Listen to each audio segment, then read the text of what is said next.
Welcome to ACS पाठशाला। आज हम स्टार्ट करेंगे चैप्टर 2 का पार्ट 3, जो ये होगा लास्ट पार्ट होगा।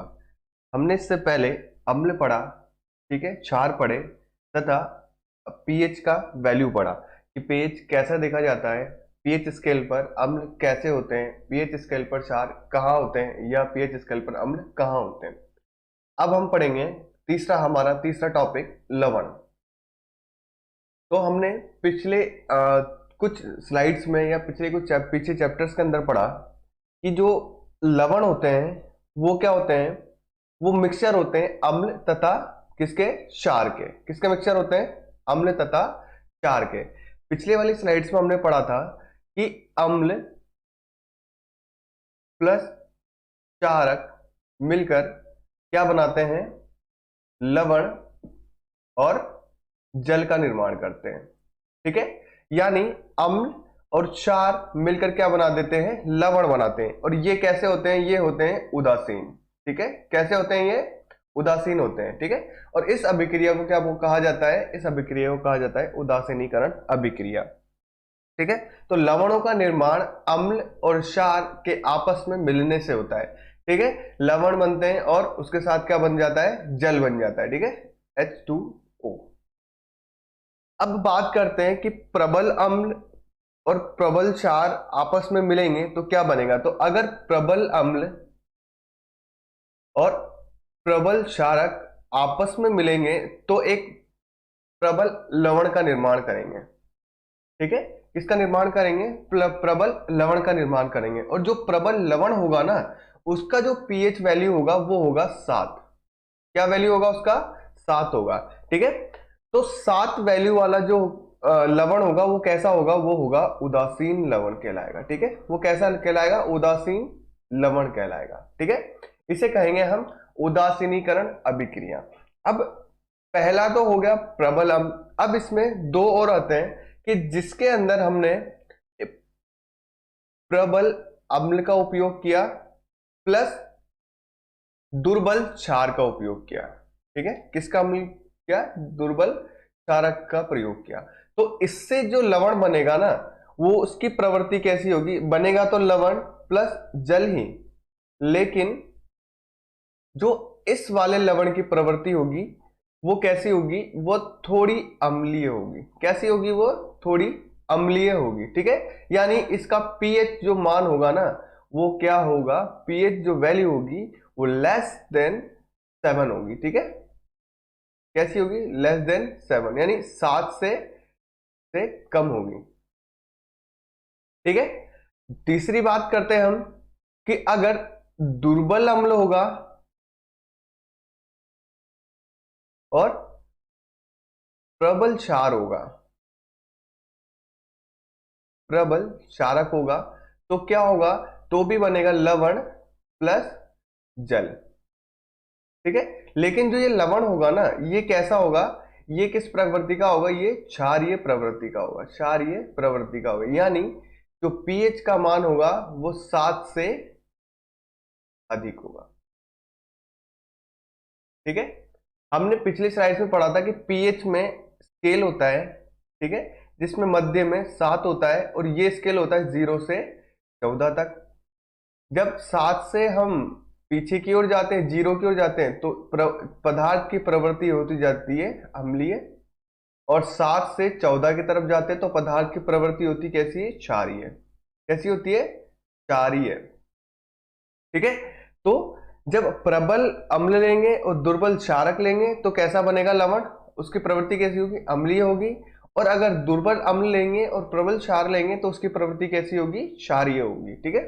तो अम्ल और क्षार की प्रवृत्ति पे डिपेंड करेगा कि लवण कैसा होगा, क्षारीय होगा या अम्लीय होगा, ठीक है। तो ये तो बात होगी लवण के बारे में। अब बात करते हैं हम कि सोडियम हाइड्रोक्साइड को कैसे बनाया जाता है, ठीक है। लवण हमने देखा कि कैसे बनेगा, अम्ल तथा क्षार की अभिक्रिया से क्या बनता है, लवण बनता है। अब देखेंगे हम कि सोडियम हाइड्रोक्साइड कैसे बनता है। तो सोडियम हाइड्रोक्साइड यानी NaOH, क्या है, NaOH, ठीक है। NaOH कैसे बनेगा, इसको बनाने की प्रक्रिया क्या है, इसके बारे में हम क्या करेंगे, इसमें पढ़ेंगे। तो पहले मैं क्या इक्वेशन लिख देता हूं। इसमें क्या लेंगे हम, 2NaCl यानी सोडियम क्लोराइड लेंगे, एक्वा फॉर्म के अंदर होगा ये, प्लस 2H2O लेंगे यानी जल लेंगे, ठीक है। यानी जल का क्या करेंगे हम, जल को NaCl के साथ साधारण नमक के साथ मिलाएंगे, यानी नमक का घोल लेंगे।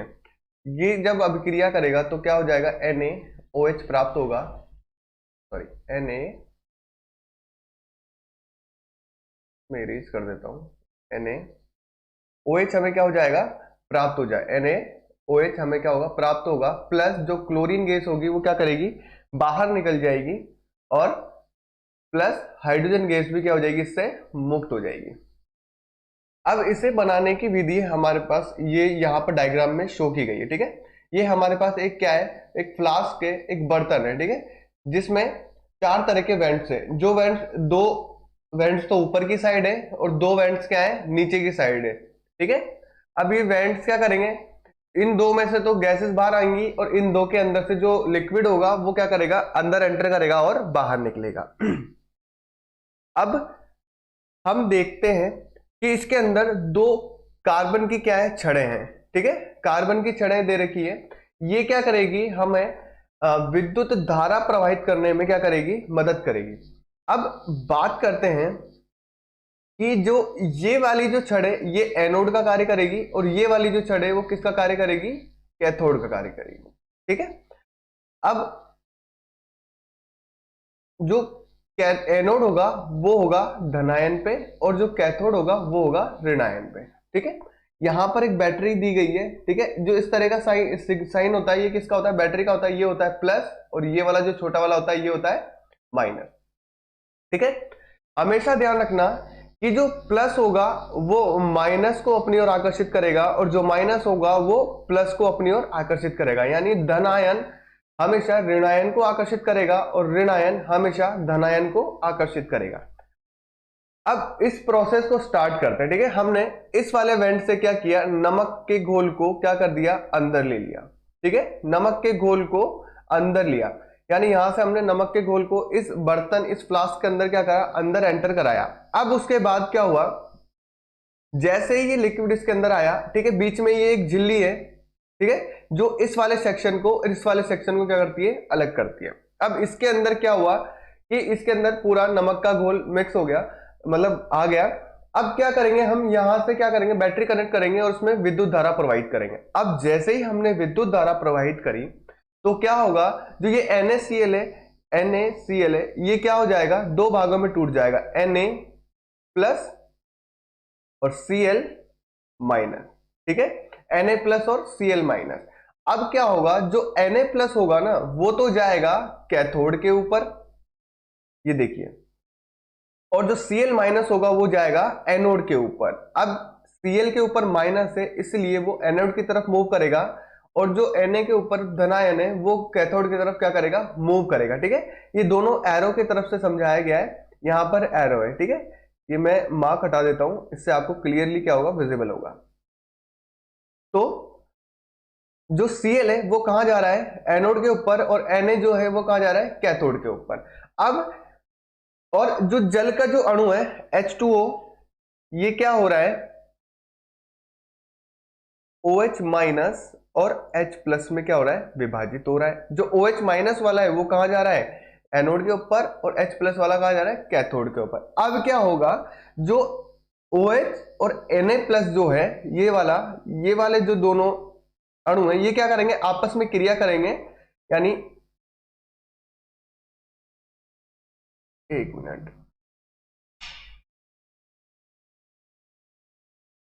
ये क्या होगा, Na प्लस और जो OH माइनस है ये क्या करेंगे, आपस में क्रिया कर लेंगे, ठीक है। Na प्लस और OH माइनस क्रिया करेंगे और क्या बना लेंगे, NaOH, क्या बन जाएगा, सोडियम हाइड्रोक्साइड का घोल बन जाएगा, ठीक है। तो जो Cl होगा ना वो गैस के रूप में यहां से कहां आ जाएगा, ऊपर आ जाएगा, और इस वेंट के द्वारा क्या है, जो क्लोरीन गैस थी Cl माइनस, वो क्या करेगी, इस वेंट के थ्रू बाहर निकल जाएगी, और जो H प्लस वाला था ये क्या होगा, इस वाले वेंट से बाहर निकल, जो हाइड्रोजन गैस है वो दूसरे वेंट से बाहर निकल जाएगी, और क्लोरीन वेंट है वो पहले, क्लोरीन गैस है जो पहले वेंट से बाहर निकल जाएगी, पहले होल से बाहर निकल जाएगी। और जो OH माइनस और Na प्लस है ये आपस में क्रिया करके इन्होंने क्या बना लिया, NaOH या सोडियम हाइड्रोक्साइड। जो क्या होगा, हमें इस वाले वेंट से हम इस सोडियम हाइड्रोक्साइड को हम बाहर निकाल लेंगे। ठीक है, ये जो सोडियम हाइड्रोक्साइड है ये हम कहां से निकालेंगे, बाहर निकालेंगे, और इसके अंदर हल्का सा क्या होगा, थोड़ा बहुत नमक का घोल भी होगा। ठीक है, तो क्या मिलेगा, नमक के घोल के साथ, नमक के हमें मिल जाएगा नमक के घोल के साथ NaOH या नमक के घोल के साथ सोडियम हाइड्रोक्साइड। ठीक है, नमक के घोल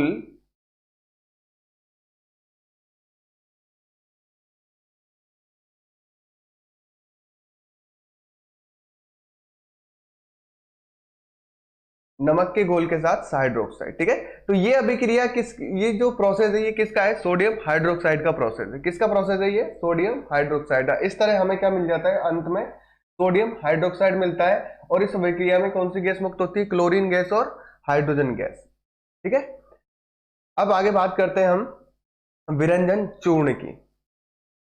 इसकी बात करेंगे हम विरंजन चूर्ण की। विरंजन चूर्ण को कैसे बनाया जाता है, ये कैसे बनता है, देखो क्या होता है कि जो कैल्शियम हाइड्रोक्साइड, इसमें क्या करेंगे हम, कैल्शियम हाइड्रोक्साइड को किसके साथ क्रिया कराएंगे, क्लोरीन के साथ क्या कराएंगे, क्रिया कराएंगे। किसके साथ क्रिया कराएंगे, क्लोरीन के साथ क्रिया कराएंगे, जिसके कारण क्या होगा कि जो CaO है वो किसके साथ बॉन्ड हो जाएगा, Cl2 के साथ, और इसमें क्या होगा, जो जल के दो अणु है और हाइड्रोजन का एक अणु क्या हो जाएगा, मुक्त हो जाएगा, यानी ये जल विमुक्त कर देगा। जब भी कैल्शियम हाइड्रोक्साइड क्लोरीन के साथ अभिक्रिया करेगा तो क्या बना देगा, विरंजन चूर्ण। ठीक है, क्या बोल देंगे इसको,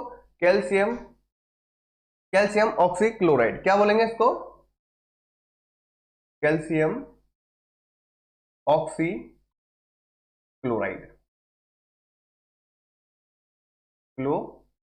ठीक है, यानी कैल्शियम हाइड्रोक्साइड जो होगा वो क्या करेगा, क्लोरीन के साथ अभिक्रिया करेगा, और क्लोरीन के साथ अभिक्रिया करके क्या बना देगा, कैल्शियम ऑक्सीक्लोराइड या जल, सॉरी या नहीं, दोनों बनाएगा। उत्पाद के अंदर क्या बना देगा, कैल्शियम ऑक्सीक्लोराइड और जल बना देगा। ठीक है, और जो ये होता है इसी को हम कहते हैं विरंजन चूर्ण, विरंजन चूर्ण। ठीक है, यानी जब हम कैल्शियम हाइड्रोक्साइड और क्लोरीन को आपस में अभिक्रिया कराएंगे तो जो हमें उत्पाद में प्राप्त होगा वो उत्पाद में प्राप्त होगा विरंजन चूर्ण, जिसे कह देते हैं CaOCl2 या कैल्शियम ऑक्सीक्लोराइड। ठीक है, और इस विरंजन चूर्ण का उपयोग, पहला उपयोग तो किया जाता है वस्त्र उद्योग के अंदर किया जाता है, दूसरा किया जाता है रासायनिक उद्योगों के अंदर किया जाता है, और तीसरा होता है पीने का जो पानी होता है ना, इसे क्या करने के लिए, फिल्टर करने के लिए। क्या करने के लिए, फिल्टर करने के लिए, यानी पानी को फिल्टर करने के लिए। ठीक है, और ये उद्योगों के अंदर,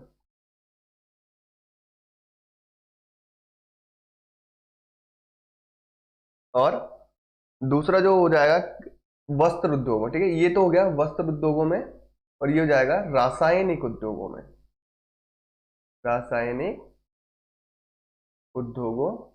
ठीक है, इसमें बस इतना ही है कि हमें याद रखना है कि कैल्शियम हाइड्रोक्साइड को जब क्लोरीन के साथ अभिक्रिया कराएंगे तो ये क्या करेगा, क्या बना देगा, कैल्शियम ऑक्सीक्लोराइड बना देगा, जिसे हम बोलते हैं विरंजन चूर्ण। ठीक है, और क्या कर देगा, जल को मुक्त कर देगा। ठीक है, इसमें बस इतना ही है। नेक्स्ट देखते हैं हम बेकिंग सोडा, कि बेकिंग सोडा कैसे बनता है या क्या काम आता है। तो बेकिंग सोडा बनाने के लिए, या ये कहाँ यूज आता है, ये आता है हमारे रसोई घरों में यूज। कहाँ आता है, रसोई घरों में, या खाना पकाने में यूज आता है। ये जो हम खाना पकाते हैं ना, खाना पकाने के लिए बेकिंग सोडा का यूज किया जाता है। जैसे ब्रेड हो गई, जो पिज्जा के लिए जो ब्रेड नीचे जो बेस बनाया जाता है वो बेस हो गया, टोस्ट हो गया, ब्रेड हो गई। जो ब्रेड होती है ना, ये क्या होती है, स्पंजी होती है। तो इसे स्पंजी बनाने के लिए उसमें क्या मिलाया जाता है, बेकिंग सोडा मिलाया जाता है। ठीक है, क्या मिलाया जाता है, बेकिंग सोडा मिलाया जाता है। अब इसमें क्या होगा कि सोडियम क्लोराइड, जल, कार्बन डाइऑक्साइड और NH3, ठीक है, यानी इसे बोलते हैं अमोनिया। ठीक है, क्या बोलेंगे इसे, अमोनिया, अमो अमोनिया। ठीक है, जब इन सब की क्रिया कराई जाती है तो क्रिया करने पर ये क्या क्या क्या बना रहता है, NH4Cl। NH4Cl को बोलते हैं अमोनियम क्लोराइड। क्या बोलते हैं हम, अमोनियम क्लोराइड। ठीक है, क्या बोलेंगे, अमोनियम क्लोराइड। और क्या बन जाएगा, NaHCO3। ये होता है सोडियम सोडियम बाई कार्बोनेट। क्या होता है ये, सोडियम बाई कार्बोनेट, या इसे बोल देते हैं सोडियम हाइड्रोजन कार्बोनेट।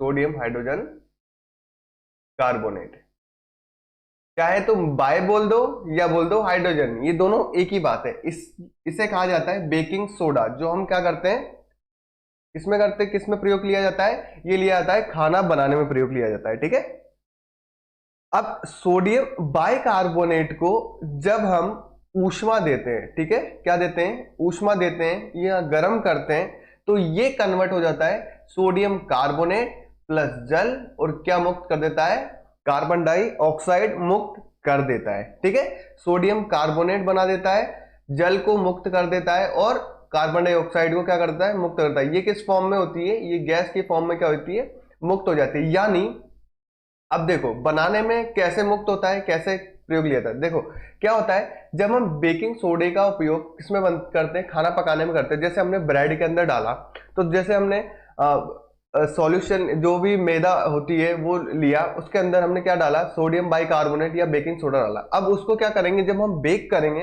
यानी जो सोडियम कार्बोनेट है वो गर्म होगा।